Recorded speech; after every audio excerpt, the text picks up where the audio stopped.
আওয়াজ দিয়েছিলেন নির্বাচন করবেন স্বতন্ত্র প্রার্থী হিসেবে, কিন্তু শেষ সময়ে জানালেন নির্বাচনই করবেন না। এনসিপিতে যোগ দিয়েই চমক দিলেন সাবেক উপদেষ্টা আসিফ মাহমুদ সজীব ভুঁইয়া। তাকে নির্বাচন পরিচালনা কমিটির প্রধান বানালো এনসিপি। সোমবার সন্ধ্যায় রাজধানীর বাংলা মোটরে সংবাদ সম্মেলনে আসিফ মাহমুদকে এই দায়িত্ব দেন নাহিদ ইসলাম। নির্বাচন করার ঘোষণা দিয়ে 10 ডিসেম্বর উপদেষ্টা পদ ছাড়েন আসিফ মাহমুদ। একই সাথে পদত্যাগ করেন মাহফুজ আলমও। ছাত্র উপদেষ্টারা এনসিপিতে যোগ দিতে পারেন এমন ধারণা ছিল অনেকেরই, কিন্তু দুজনই ঘোষণা দেন স্বতন্ত্র প্রার্থী হিসেবে নির্বাচন করার। নতুন রিন গভীর থেকে পরিষ্কার করে কাপড়কে রাখে নতুনের মতো উজ্জ্বল। নতুন রিন অ্যাডভান্সড পাউডার।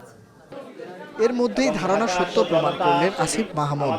তাকে ফুল দিয়ে বরণ করে নেন এনসিপির নেতাকর্মীরা। এবার তিনি বললেন নির্বাচনই করবেন না। মাহফুজ আলমও ঘোষণা দিয়েছেন নির্বাচনে অংশ নেবেন না। আমি জাতীয় নাগরিক পার্টি এনসিপিতে আজকে যোগদান করছি। আসন্ন ত্রয়োদশ জাতীয় সংসদ নির্বাচনে অংশগ্রহণ করছি না। আমি মনে করি যে আমার একজনের সংসদে যাওয়ার থেকে আমাদের জুলাই গণঅভ্যুত্থানের সহযোদ্ধাদের আরো অসংখ্য সংখ্যায় সংসদে যাওয়ার ক্ষেত্রে যদি আমি অবদান রাখতে পারি, আমার দায়িত্ব যথাযথভাবে পালন করতে পারি, তাহলে এর থেকে বড় সাফল্য আর কিছু হতে পারে না। যোগ দিয়েই এনসিপির মুখপাত্র হয়ে গেলেন আসিফ মাহমুদ। দায়িত্ব পেলেন নির্বাচন পরিচালনা কমিটির প্রধানের। এবং এটাই জন আকাঙ্ক্ষা ছিল।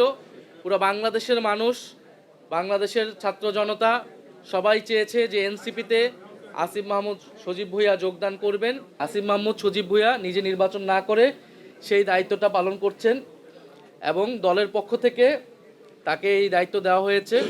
দুদিন ধরে আলোচনার কেন্দ্রবিন্দুতে এনসিপি। রোববার জামায়াতের সাথে জোটবদ্ধ হয়েছে দলটি। সাবমিট হয়েছে এনসিপির পক্ষ থেকে। Nahid Kamal, independent news, Dhaka. শীঘ্রই পাবেন।